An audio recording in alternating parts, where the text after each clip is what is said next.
शांति।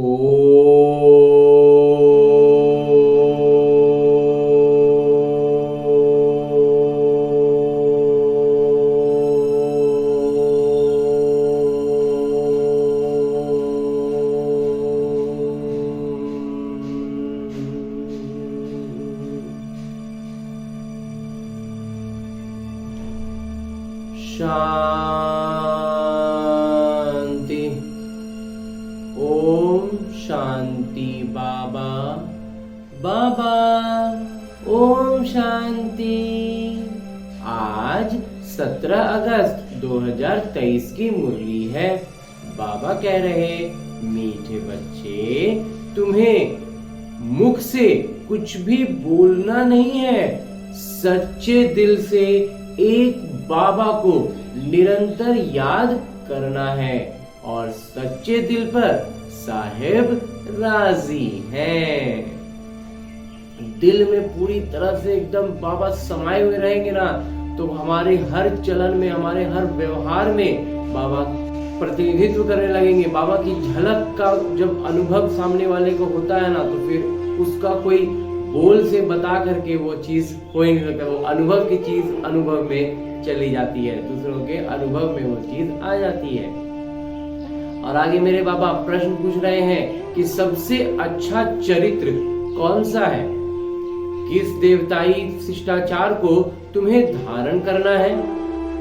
उत्तर बतलाते हैं मेरे बाबा, सदा हर्षित रहना बहुत अच्छा शिष्टाचार है। सदा हर्षित रहेंगे, ये सबसे अच्छा शिष्टाचार है। देवताएं सदा हर्षित रहते हैं, खिलखिलाकर हंसते नहीं है, बहुत जोर जोर से ठहाके लगा के नहीं हंसते हैं, लेकिन खुश रहते हैं, हर्षित रहते हैं।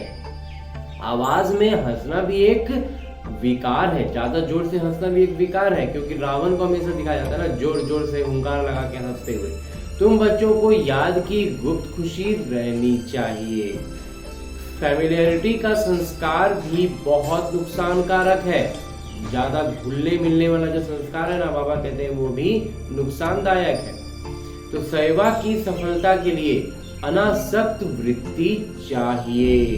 बहुत ज्यादा घुलने मिलने लगते हैं ना, तो वो वास्तव में वहां पर माया मोह रूप में उन विशिष्ट आत्माओं के साथ हमारा मोह लगने लगता है। तो बाबा कहते हैं ये सेवा की सफलता के लिए वो नहीं ठीक है, वो नुकसानकारक है। तो सेवा की सफलता के लिए क्या करना है, अनासक्त वृत्ति चाहिए, किसी से भी जुड़ाव नहीं होना चाहिए, मोह नहीं होना चाहिए, नाम रूप की बदबू जरा भी न हो। बुद्धि बहुत स्वच्छ चाहिए, एकदम बुद्धि में ज्ञान जो है ना एकदम कंचन स्पष्ट एकदम रहे। इसी धारणा से जब सेवा करते, दूसरों को आप समान बनाते, तो चेहरा सदा हर्षित रहता है। गीत है, न वो हमसे जुदा होंगे। ओम शांति। बच्चे जानते हैं, सो भी क्रमशः पुरुषार्थ अनुसार, ये जान बाबा जो भी बात बताते हैं उसको सब जानते तो है, लेकिन पुरुषार्थ अनुसार जानते हैं, क्योंकि कहा जाता है कि सच्चे दिल पर साहेब राजी। जिसका दिल जितना सच्चा होगा, बाबा उतना उसके करीब होंगे। दिल भी आत्मा में है ना, हाँ जी बाबा। तो सच्चे साहेब को याद करो तो सुख मिलेगा। याद मतलब अंदर में बाबा को याद निरंतर रहना।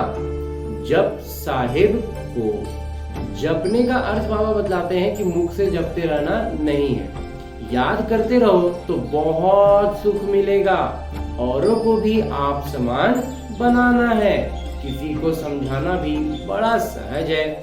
जैसे सच्ची पतिव्रता स्त्री सिवाय पति के और किसी को भी प्रेम नहीं करती हैं, वैसे ही आत्मा को उस पारलौकिक बेहद के पिता को सच्चे दिल से याद करना है। जैसे आशिक माशूक का प्यार होता है, वो नाम रूप पर मरते हैं, विकार की कोई बात नहीं रहती, उसमें विकार नहीं रहता है, तभी उनका वो उच्च स्तर तक पहुंच पाते हैं। जो विकार रहेगा उसमें किसी स्तर पर जाएगा ही नहीं, वो नीचे ही रह जाएगा। तो लेकिन वो नाम रूप में फंसे हुए रहते हैं। बाबा हमें नाम रूप से भी ऊपर उठने के लिए बता रहे हैं। आशुक माशुक को, माशुक आशिक को, और एक दूसरे को मतलब बहुत ज्यादा याद करते हैं बस, और कहीं बुद्धि नहीं जाती। इतना याद करते हैं कि फिर और कुछ भी समझ में नहीं आता, बस वहीं पर बुद्धि अटकी रहती है।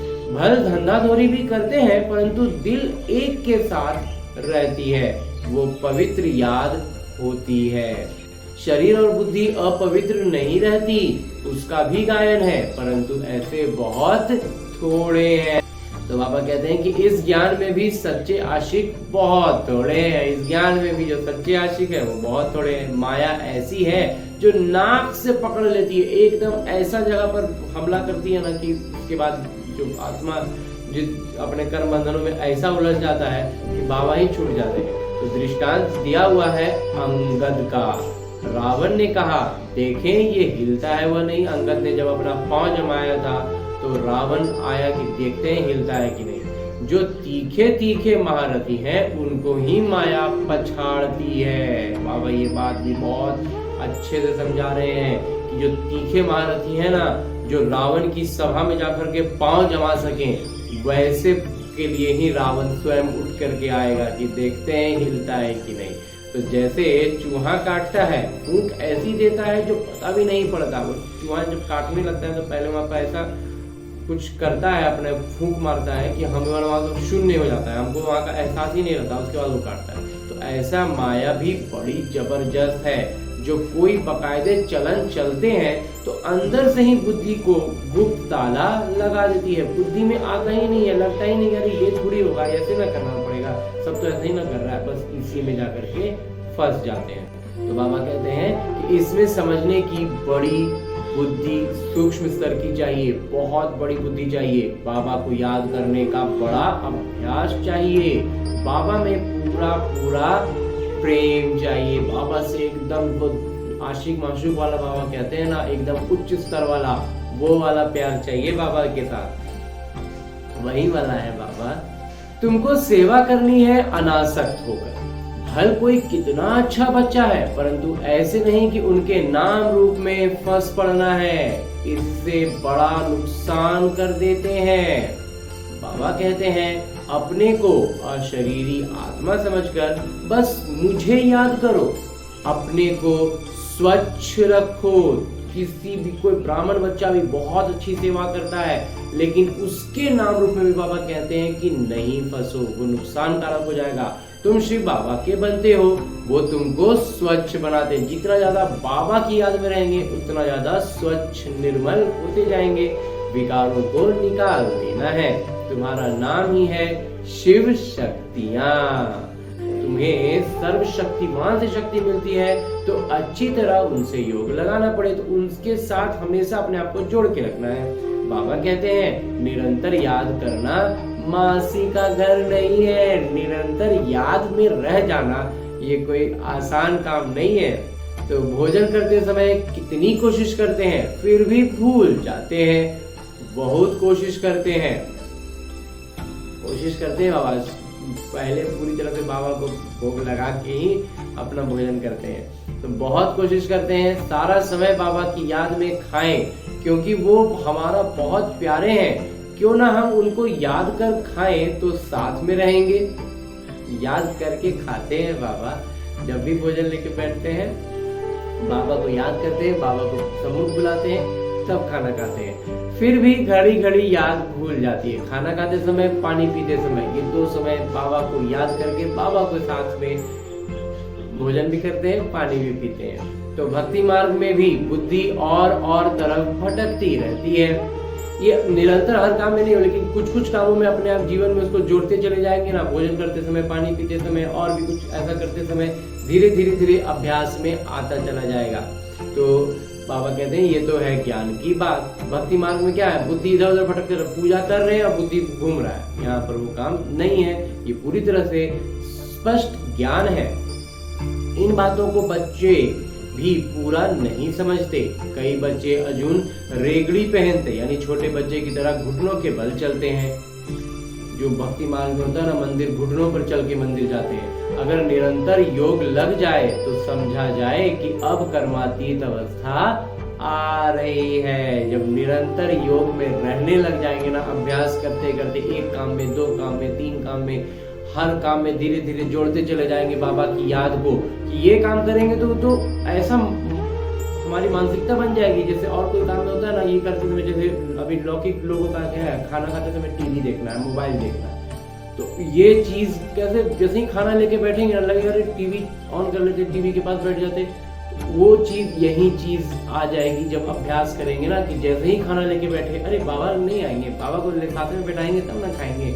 ये भावना जब उभरने लगेगी, हर कार्य में 1, 2, 3 एक एक करके अभ्यास बढ़ाना है। और जब ऐसा होने लग जाएगा तो बाबा कहते हैं कि अब समझ जाओ कि कर्मातीत अवस्था के निकट आ रहे हैं। परंतु याद ठहरती नहीं है, बड़ी युद्ध चलती है। ऐसा नहीं होगा कि तुम आज शुरू किया और हर दिन एकदम होने लग गया, बीच बीच में कई बार छूटते जाएगा, लेकिन अभ्यास से फिर पकड़ाता है। बाबा देखते हैं बहुतों का बुद्धि योग भटकता है, अशरीरी बनने में मेहनत लगती है। बहुत थोड़े हैं जो सच बोलते हैं, कहने में लज्जा आती। माया बड़ी दुष्टर है, वो फिर वो बताने भी नहीं देती है, तो बाबा को तो बता ही सकते हैं। एकदम माथा मोड़ लेने में देरी नहीं करती है, क्योंकि एक दिन सोचेंगे ना कि अच्छा आज देख के कर लेते हैं, आज टीवी देख लेते हैं, आज ये कर लेते हैं, वो फिर छोड़ेगा नहीं। फिर ऐसा जगह पर पकड़ता है ना कि फिर मन करने लगता है कि हम वो काम फिर से करें। ऐसे नहीं कि हम तो बच्चे ही हैं और फिर कुछ भी गलतियां करते चले और अपने आप को यही सांत्वना देते रहे कि अरे हम तो अभी बच्चा ना है, अभी तो हम पुरुषार्थी ना है। ये गलत हो जाए, इस बात का बहुत बहुत ध्यान रखना है। युक्तियां भी बतलाई जाती है, बाबा भी बहुत सारी युक्तियां बताते हैं और मंथन से तो बहुत सारी युक्तियां निकलती हैं। पहले तो कर्मातीत अवस्था में जाना है, फिर है नंबरवार पद। पहले कर्मातीत अवस्था में कितने जो होता है ना, कोई परीक्षा में प्रीलिम्स का एग्जाम क्लियर होता है, वैसे ही ये पहले कर्मातीत अवस्था में जितने बच्चे जाएंगे ना, उसके बाद फिर उनमें नंबरवार क्रमशः पद मिलेगा। तो सबसे पहले तो कर्मातीत अवस्था तक पहुंचना होगा। बाबा जानते हैं बच्चों को माया बड़ा हैरान करती है, याद ठहरने ही नहीं देती। बहुतों की अवस्था देखी जाती है, नाम रूप में फंस पड़ते हैं। बहुतों की अवस्था में यह स्थिति आती है कि वो नाम रूप में फंस पड़ते हैं। अपने को अशरीरी समझने का अभ्यास करना है, क्योंकि बहुत समय से अपने को अशरीरी समझा ही नहीं है। सतयुग में ये ज्ञान पूरा रहता है कि मैं आत्मा हूँ और मुझे ये पुराना शरीर छोड़ नया लेना है। सतयुग में ये सब ज्ञान एकदम स्पष्ट रहता है, साक्षात्कार भी हो जाता है, परोक्ष चाहे अपरोक्ष, मतलब एकदम प्रत्यक्ष रूप से हो या फिर अप्रत्यक्ष रूप से हो, लेकिन हो जाता है। और समझते हैं कि अभी शरीर की आयु आकर पूरी हुई है, अब ये शरीर का आयु पूरा हो गया, अब ये शरीर को छोड़ना है और दूसरे शरीर में जाना है। ये बात पूरी तरह से बुद्धि में आ जाती है। जैसे कोई मरने पर होता है तो कहते हैं हमको ऐसा लगता है कि अब मरूंगा, रह नहीं सकूंगा। वहां फिर समझते हैं कि अब शरीर बड़ा हो गया है, इसको अब छोड़ना है। अपने समय पर खुशी से छोड़ देते हैं। आत्मा का ज्ञान पूरा है, बाबा का ज्ञान बिल्कुल नहीं है। आत्मा का ज्ञान पूरा रहता है, बाबा का ज्ञान नहीं रहता। लेकिन वास्तविकता में वो बाबा के ज्ञान का असर नहीं तो वास्तव में चलते रहता है। नाटक में है नहीं, ये नाटक में नहीं है इसलिए उनको याद नहीं रहता। तब तो फिर धीरे धीरे धीरे धीरे धीरे पति होंगे ना, द्वापर आएगा, समय बीतेगा, वहां बाबा को याद नहीं करे, दरकार ही नहीं है, सुख में है पूरी तरह से। यहाँ तो दुख में मनुष्य याद करते हैं। और तुमको फिर अपने को आत्मा समझ बाबा से योग लगाना है। अभी हमें खुद को आत्मा भी समझना है और बाबा भी हमारे सम्मुख है, बाबा से हमें योग लगाना है और तब हम उस अवस्था तक पहुंच जाएंगे। ये शरीर तो पुराना है, इससे तो बिल्कुल नफरत आनी चाहिए। भल कितना भी खूबसूरत सुहाना सुंदर शरीर हो, लेकिन लामुजीब तो काले हैं, क्योंकि आत्मा काली है। इस शरीर को बस एक साधन की तरह हमें लेना है कि इस शरीर से हम जितनी दूर तक जिन कार्यों को, अपने कर्मों के जो हिसाब किताब है, उनको इससे जितना अधिक से अधिक चुकता कर सकें। बाकी तो फिर बाबा कहते हैं कि हिसाब किताब सब कर्मातीत अवस्था में अगर पहुंच गए तो सब चुकते हो जाएगा। तो ये बुद्धि से समझने की बात है। शरीर कोई सबके काले तो नहीं होते हैं, शरीर किसी का काला नहीं और शरीर किसी का कोई बहुत अच्छा भी है, तो बाबा कहते हैं उस पर इतराने का, उस पर उसके भान वही हो गया ना, फिर उसके अगर भान में आ गए कि हम बहुत सुंदर हैं, वैसे हैं वैसे हैं, तो बाबा कहते हैं वो फिर कोई फायदा नहीं हो, तो फिर फंस गए यहीं पर। तो शरीर की स्थिति कैसी है उससे फर्क नहीं पड़ना चाहिए, तो बस उसको एक साधन की तरह लेना है कि इससे हम जितना अधिक से अधिक अपना कर्मों का हिसाब किताब चुकतू कर सकें। शरीर कोई सबके काले तो होते नहीं हैं, ये तो हवा और पानी पर होता है। जहाँ ज्यादा ठंड होती है वहाँ सफेद मनुष्य होते हैं, जहाँ गर्मी होगी वहाँ थोड़े काले होंगे।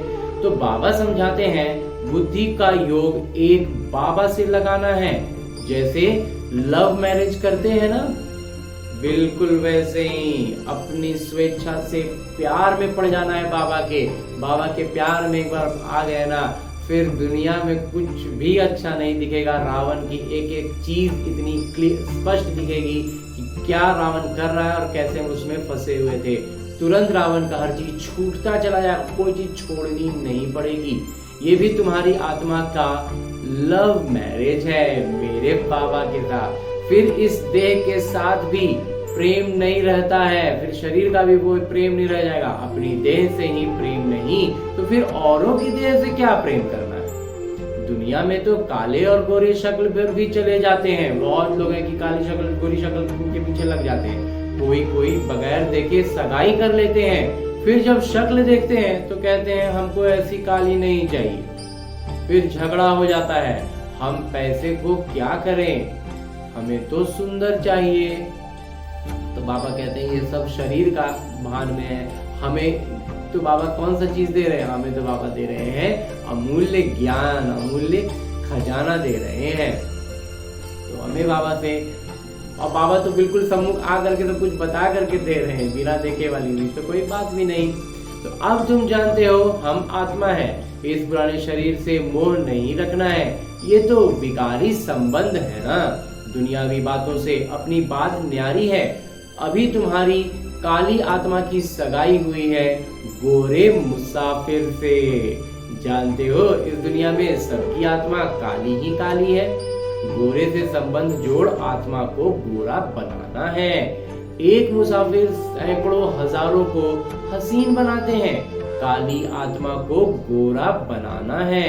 इसमें बड़ा अच्छा योग चाहिए। काला रह जाने से एक तो सजा खानी पड़ेगी और पद भी भ्रष्ट हो जाएगा।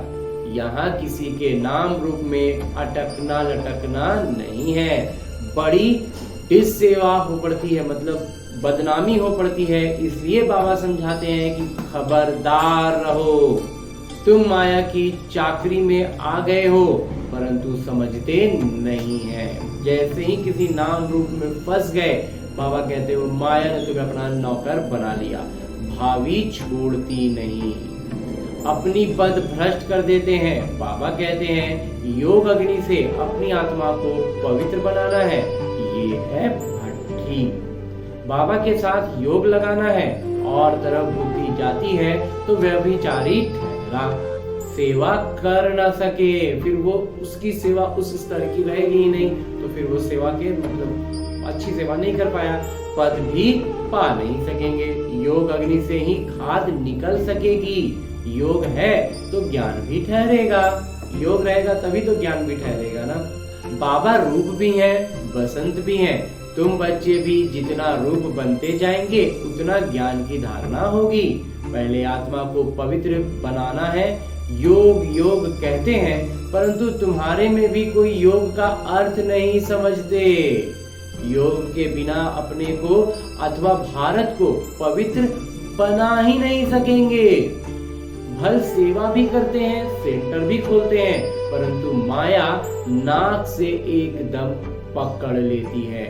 अहंकार आ जाता है कि हमने इतने सेंटर खोले हैं, ये सेंटर तो हम चलाते हैं, तो देह अभिमान आ जाता है। ये सब क्या हो गया, देह अभिमान। बाबा तो समझाते हैं कि अपने को आत्मा समझ, योग लगाओ बाबा से, कोई भी विकर्म न बन जाए। बाबा की याद में रहेंगे तब विकर्म नहीं बनेगा, नहीं तो जहां माया के चक्कर में पड़े, माया थोड़ी बताते रहते कि हम माया है, वो फंसा लेता है।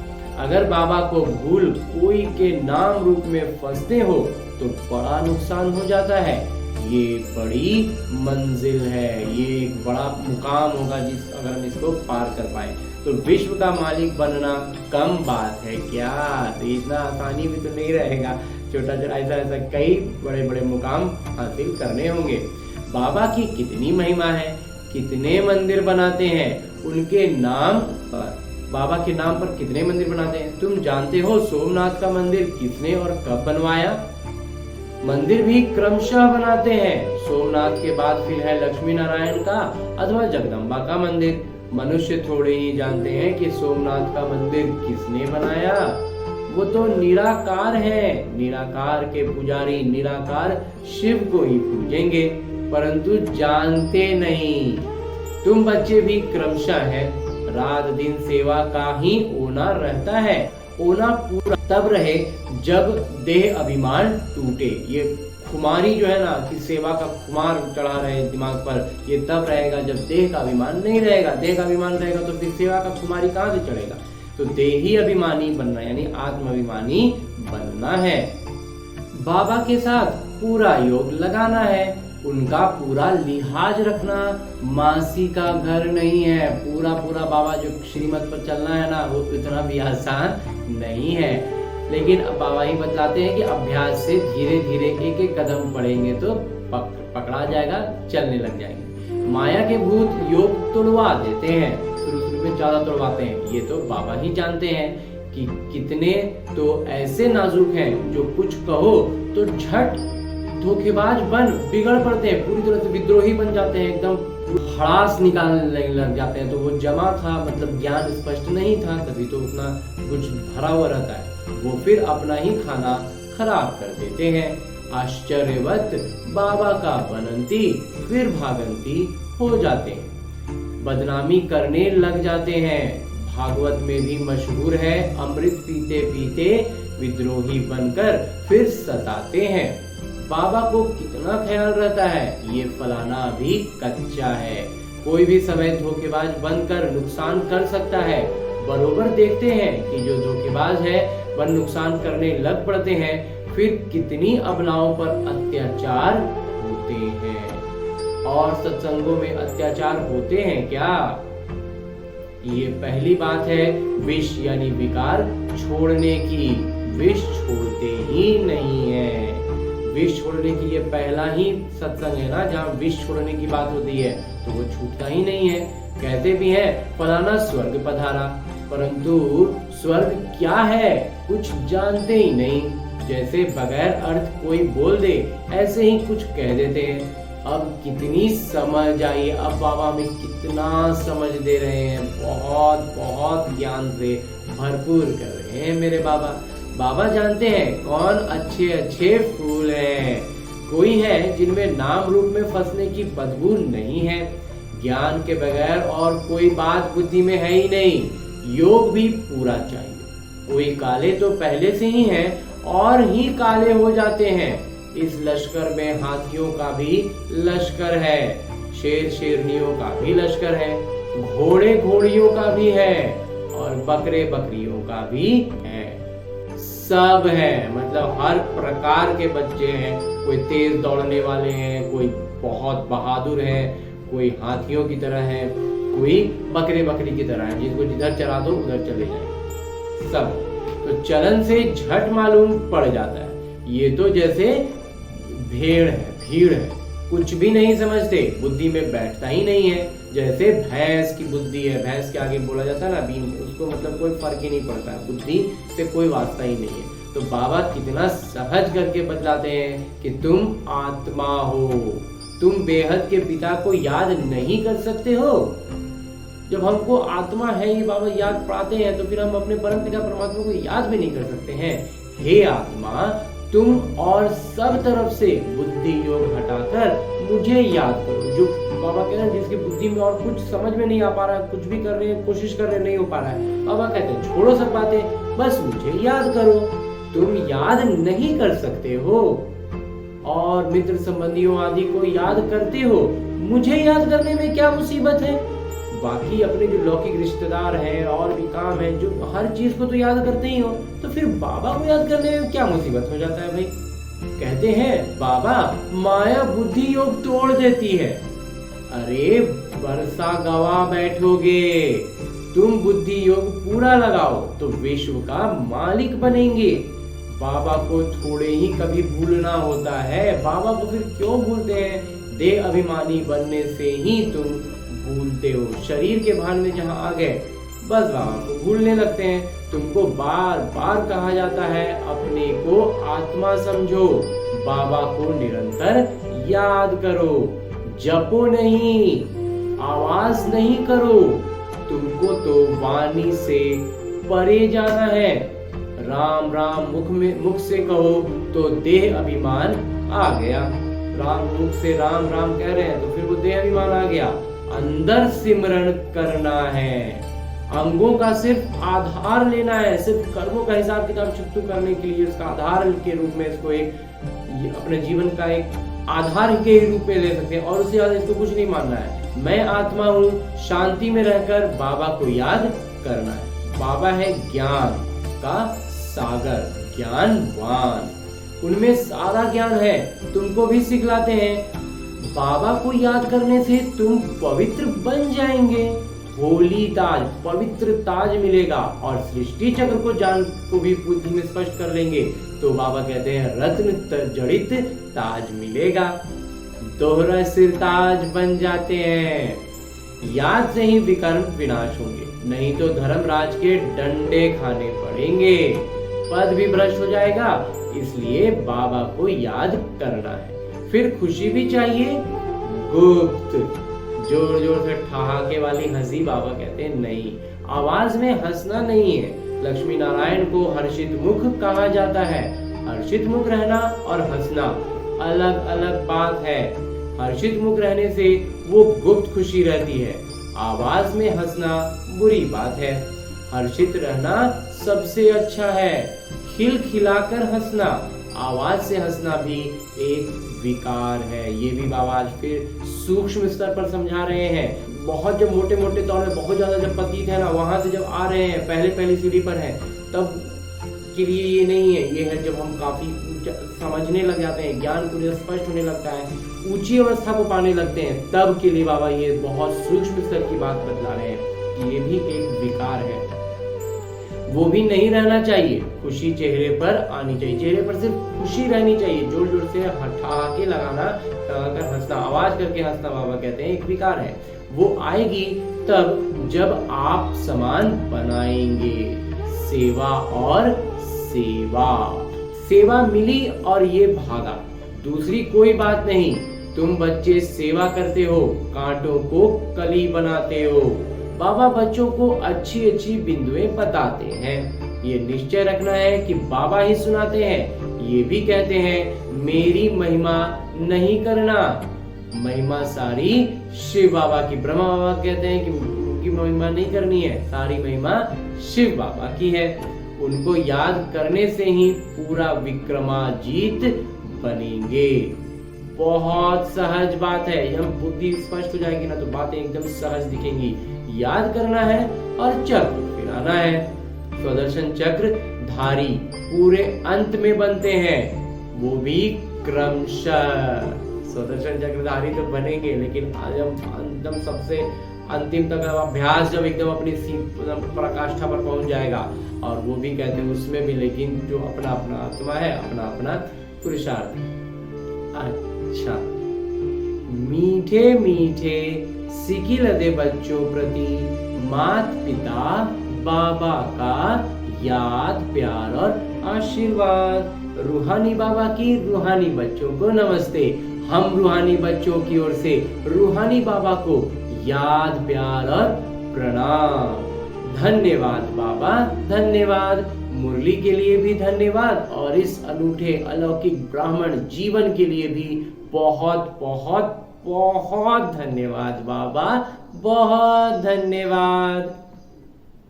धारणा है कि बाबा को साथ रखने की युक्ति रचनी है, भोजन पर याद में रहना है, अशरीरी बनने का अभ्यास करना है, अपनी पुरानी देह से भी मोह नहीं रखना है।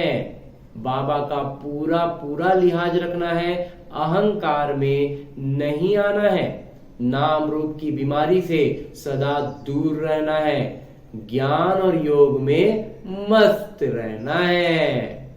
और आगे मेरे बाबा वरदान दे रहे हैं। वरदान देते हुए मेरे बाबा कहते हैं, सब कुछ बाबा के हवाले कर संगम युगी बादशाही का अनुभव करने वाले अविनाशी राज तिलक अधिकारी भव। आजकल की बादशाही या तो धन दान करने से मिलती है या वोटों से मिलती है, लेकिन आप बच्चों को स्वयं बाबा ने राज तिलक दे दिया है, बेपरवाह बादशाह। ये कितनी अच्छी स्थिति है। जब सब कुछ बाबा के हवाले कर दिया तो परवाह किसको होगी? बाबा को। लेकिन ऐसा नहीं कि थोड़ा थोड़ा कहीं अपनी अथॉरिटी को या मनमत को छिपा कर रखे हो। अगर श्रीमत पर है तो बाबा के हवाले हैं। ऐसे सच्चे दिल से सब कुछ बाबा पर हवाले करने वाले डबल लाइट, दोहरे लाइट, अविनाशी राज तिलक के अधिकारी बनते हैं। जब सच्चे दिल से पूरा समर्पण कर देते हैं बाबा, वो कहते हैं वो डबल लाइट हो जाते हैं और उनको बाबा अविनाशी राज तिलक दे देते हैं। और अंत में स्लोगन है, मुरली का उपदेश है कि एक एक वाक्य महावाक्य हो, कोई भी बोल व्यर्थ न जाए, तब कहेंगे सतगुरु। बाबा हमें अपना हर पद के लिए तैयार कर रहे हैं और इसके लिए हमें बताते हैं कि अनावश्यक बातें नहीं बोलनी है। बेफिजूल में उसमें ऊर्जा भी जाती है और हमारा बात का भी वजन कम होता है। जितना सटीक बोलेंगे, कम बोलेंगे, सही बोलेंगे, बाबा कहते हैं हर एक वाक्य जो भी बोले वो महावाक्य हो। इस बात का हमें पूरा पूरा अभ्यास लाना है। अच्छा, और आज की मुरली के बाद मेरे बाबा अव्यक्त इशारे दे रहे हैं कि शक्तिशाली योग अभ्यास के लिए अपने संकल्प को शुद्ध और ज्ञान स्वरूप बनाओ, शक्ति स्वरूप बनाओ, तो आपके वाइब्रेशन से, प्रकंपन से, वृत्ति से और शुभ भावना से दूसरों की माया सहज भाग जाएगी। जब अपना संकल्प शुद्ध होगा, ज्ञान स्वरूप बनेंगे, शक्ति स्वरूप बनकर अपना जीवन जिएंगे, तो उससे क्या होगा कि हमारी वाइब्रेशन, हमारी वृत्ति, हमारी शुभ भावना से दूसरों की, बाबा कहते हैं, माया भाग जाएगी। अगर क्यों और क्या में जाएंगे, पुरानी जो माया का चक्कर में थे, अरे ये क्यों हो गया, ये क्या हो गया, इसमें चले जाएंगे तो ना आपकी माया जाएगी और ना दूसरों की जाएगी। खुद की ही नहीं जा पाएगी तो फिर दूसरों की कहां से भगाएंगे। अच्छा, ओम शांति बाबा।